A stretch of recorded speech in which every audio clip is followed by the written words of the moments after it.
Shalom, ladies, and welcome back to this Ladies in Waiting program. I am your host, Paryah Israel from the House of Bishop Culinary. So, in this module, we will be discussing the art of culinary elegance.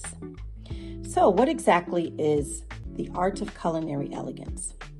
The art of culinary elegance is the refined craft of creating food that not only delights the palate, but also captivates the eyes and stirs the soul. It's where flavor, presentation, and emotion, and when I say emotion, a lot of times when we eat food, it's comfort, right? It's something that we enjoy indulging in, okay? It's transforming a meal into an experience. Have you ever went somewhere to eat or ate at somebody's house or tasted a dish that it's something that you never got out of your mind, right?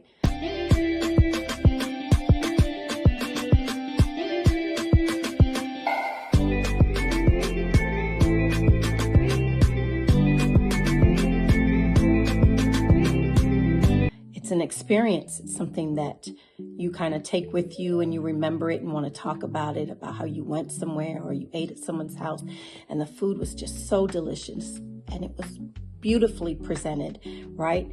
And it gave a real positive emotion behind that, right? Okay.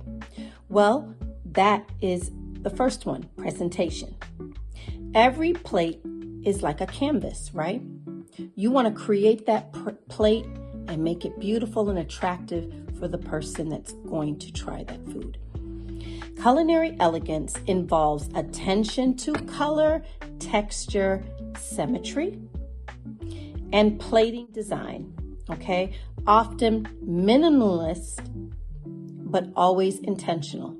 I think of it literally as art, okay?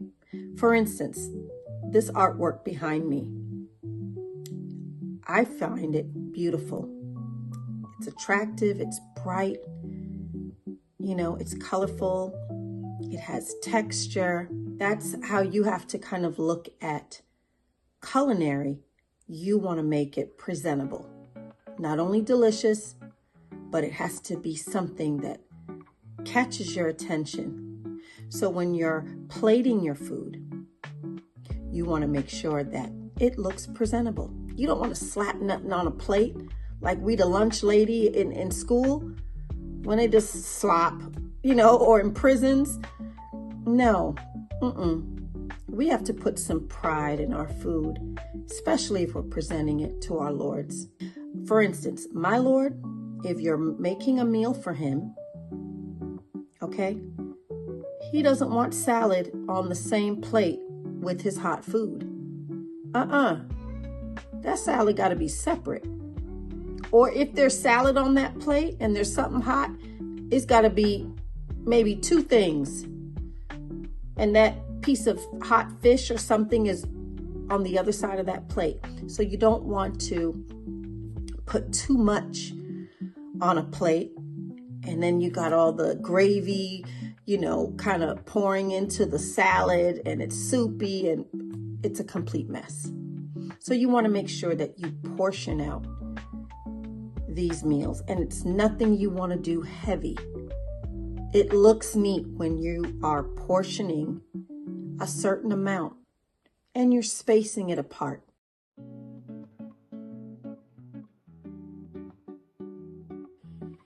And number 2, refined techniques such as smearing, swirling, sprinkling, dotting, and garnishing to enhance contrast and creativity for a sophisticated touch.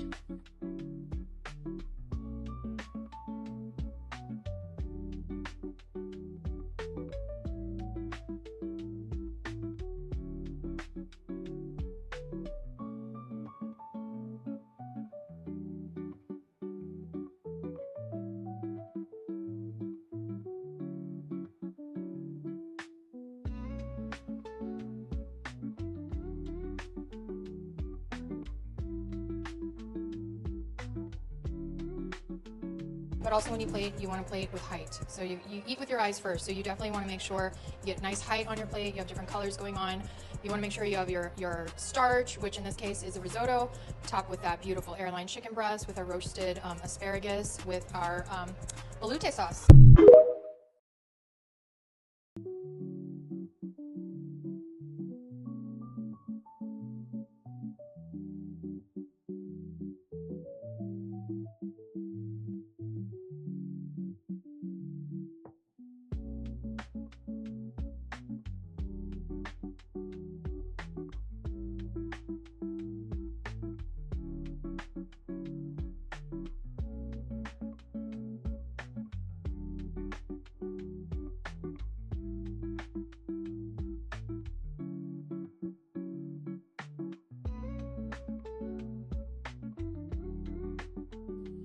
Number 3, quality ingredients. Elegant cuisine starts with exceptional, often seasonal or locally sourced ingredients. Your locally sourced ingredients can even come from your very own backyard, okay, your own garden, all right? Or you have your Whole Foods, you have your farmer's market, your local grocery. You want to also try different ingredients, okay? Different vegetables, such as instead of a regular cucumber, you might want to try an English cucumber. Instead of a plum tomato, you might want to try a heirloom tomato, okay? Instead of broccoli, you may want to try broccolini, okay? Those types of vegetables just bring another level of cooking to your food.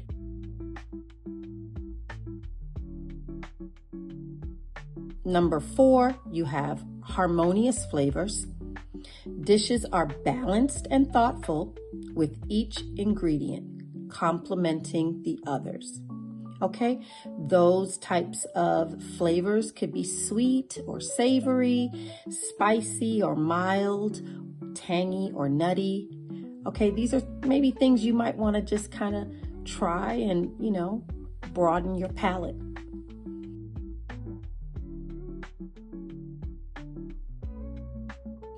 And number 5, what is your story behind this meal that you are either creating or replicating, okay?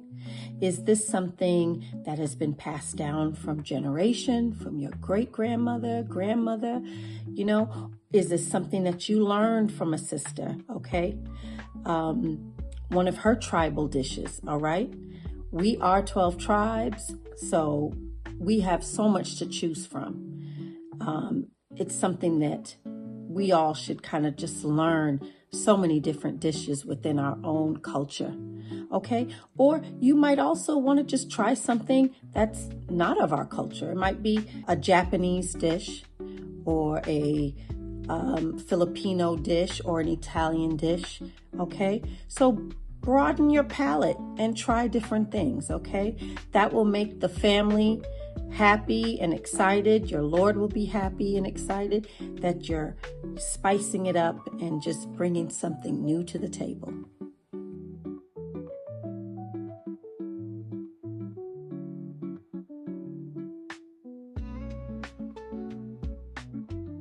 Here's just a few tips I'd like to share with you all. You clean as you go, the best that you can. You want to prep before you cook. You want to keep your area that you're preparing your food very nice and neat, okay? As you're cutting stuff up, you're putting it aside or putting them into containers or little baggies, okay? You want to keep food covered from any flies. You also want to dispose of any trash, stems, onion peels, things like that. You want to get rid of that. Keep your area wiped down and as neat and clean as possible. One mistake I think new cooks make is to not have everything in place. So you have to have all your ingredients. So you read the ingredients and you put them together, have them together on your counter. Then what you need to do is have them like step by step. So the one you would put first, second, third, you know, and so on. And that way you will not miss anything, because sometimes, because you're not accustomed to the recipe, you might miss something, right? And get your kids involved. Have them clean up behind you, okay? Definitely brings the family closer, and it gives these children things to do and not being idle, okay? Another tip is not over seasoning certain meats. And I mean like lamb, like salmon. They have their own unique flavor. Lamb is something that when I season lamb, it's salt, black pepper, little rosemary, and sage. I use herbs and just basically salt for my lamb. I'm not putting all kind of marinades on it because I want to just really capture the flavor of lamb, because it is such a unique meat. Whatever you want to season your meats with, that's up to you. But I will just tell you that some of those meats don't need so much marinating and so much seasonings, okay? We want our food to be tasteful. We are the salt of the earth. So, you know, we as a people do generously season our food, okay? But there's certain meats, if you really want to bring out that flavor, you don't need to do all the extra seasoning, okay? If you want that flavor. And the other tip is, ladies, make sure you are cleaning your fruits, vegetables, and your meats properly, okay? There actually are people out there that don't know that you must wash your meats, okay? Some people just take it out the package and throw it in a pan. Yeah. So you want to make sure that you are thoroughly rinsing off your meats. I like to use vinegar if I don't have lime, lemon, some kosher salt. You want to trim off any membranes, extra fat. So trimming it off and just really washing it off and getting all of that. Sometimes some meats like beef and things like that may have a lot of blood still in it. So you kind of want to really rinse it off and get it clean. So using kosher salt, a little vinegar or lime juice or lemon juice, and then thoroughly rinsing that off after you've cleaned it, okay? Ladies, make sure if you have, invest in some latex gloves when cleaning your meats, okay? It'll save you from having to go back to get your nails done with your manicures, okay? Because we tend to, especially us ladies that have longer nails or even shorter nails, food and seasoning can kind of get stuck in that, and that can be irritating. That can also cause infections. So if you can, make sure that you wash your hands beforehand properly and afterwards if you're not using gloves.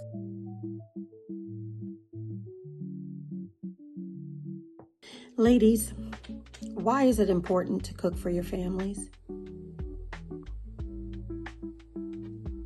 It just seems like that would be a normal knee-jerk reaction to want to do that for your families, right? Because you love them. But there are a lot of bad examples of women, and you see it a lot of times on social media, that don't cook for their families. Okay?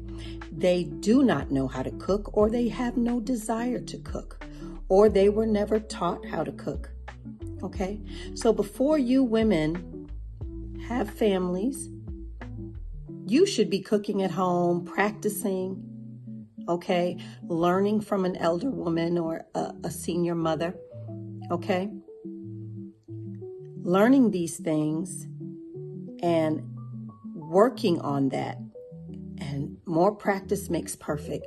That way you have something to offer your Lord in that time. This to the sisters who don't want to cook. There's a lot of them. If you are a black woman who don't want to cook, make sure you and your husband never go to Africa for vacation. Never go to the Caribbean for vacation. Facts. And don't go to the deep south of the United States for vacation. And that's changing. And that's changing too. It is. Unfortunately. It is. But I'm going to say this to you. There's no better way for a woman to steal your man than through his stomach. Man, that's a fact. That principle is as old as Moses. And it starts off real simple. Because first of all, women who don't have men are always scheming on how to take yours. The competition. Mm-hmm. So when a woman knows you don't cook for your man, she start cooking. Hey girl, I made some greens. Get these to Mike. You better toss them damn greens in the trash. That's one thing. So I don't even understand. I think women really understand that. Cause I would never seriously consider dating a woman that doesn't know how to cook. Me either. And it's just it doesn't make. So I want to go to a famous blueprint, the Proverbs 31 woman. I want to just touch upon her and some examples of our foremothers that prepared meals for their lords and their families. Proverbs 31, 14 through 15 says, "She is like the merchant's ships. She bringeth her food from afar. She rises also while it is yet night, and giveth meat to her household, and a portion to her maidens." This Proverbs 31 woman is skilled and she's wise. She's getting up before everyone. She's already knows what she's going to prepare for her family. Okay? She goes from grocery store to grocery store, from farmer's market, wherever. She's like the merchant ship. She's going to go out and look for the best quality meats, the best quality vegetables, fruits, and so on. Okay? She's not going to just slap something together and just grab whatever she can grab. No, she's taking her time because that's where her love is providing for her household. She takes pride in her family. She takes pride in providing nutritious meals for her family. Okay?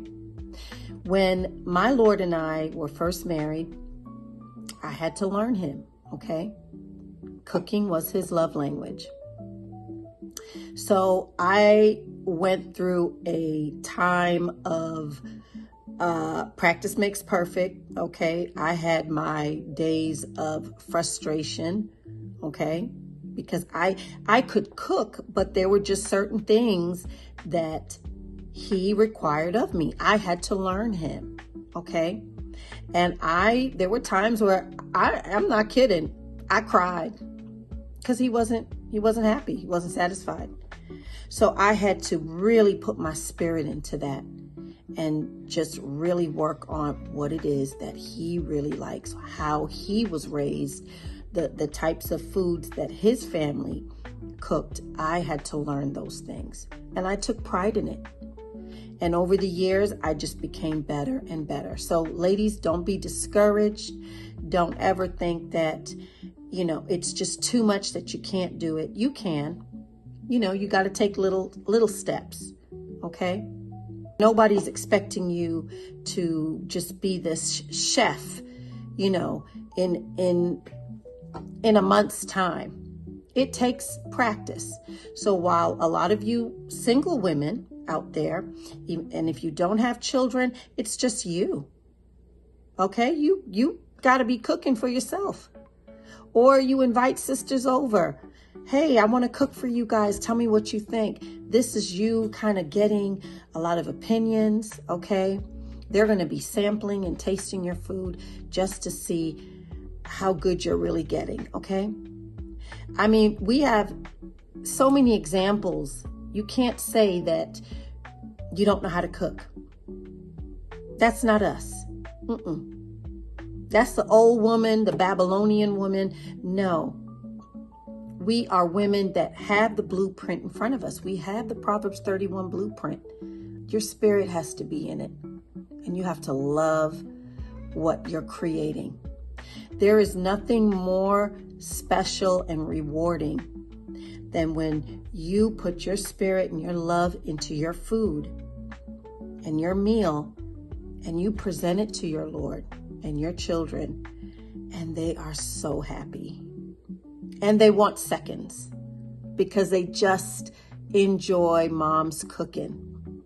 all right? Or they enjoy, or he enjoys his ribs food. He's like, damn, my wife can throw down. That was Anna in the scriptures, okay? That was our foremother, Rebecca in the scriptures, all right? So as long as we are Proverbs 31 women, we can do this. So let's go into one of our foremothers. So this is going into Rebecca, okay? And she's the wife of Isaac. So I'm just going to read actually verse 9. It says, now go to the flock and fetch me from thence 2 good kids of the goats, and I will make them savory meat for thy father, such as he loveth. And thou shalt bring it to thy father, and he may eat, that he may bless thee before his death. So this was Rebecca telling Jacob, who was her favorite, I overheard your father speaking to Esau, and he requested one of his favorite dishes to be made. Esau went out into the field to go fetch a goat, okay, to prepare for his father. Well, it seems as though here, when we read this, that Rebecca knew exactly, because she must have taught her sons how to make it, okay? She just said in that verse, and I will make them savory meat for thy father, such as he loveth. So she knew exactly what to prepare. Something that he loves, she knew how to make it. And in this scripture, we're going to be reading Tobit, chapter 2, verse 1. And this is Anna, our foremother. She was the wife of Tobit, okay? Tobit 2 and 1. Now, when I was come home again, and my wife Anna was restored unto me with my son Tobias in the feast of Pentecost, which is the holy feast of 7 weeks. There was a good dinner prepared me, in the which I sat down to eat. So Anna prepared a good meal for her Lord. She knew what he liked. She studied him. She learned what not to make and what to make. And he was pleased.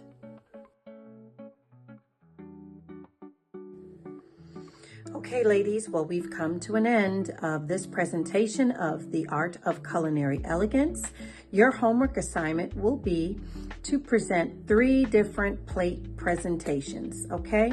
You have the choices of doing a dessert plate, an appetizer plate, a salad plate, or a main course plate.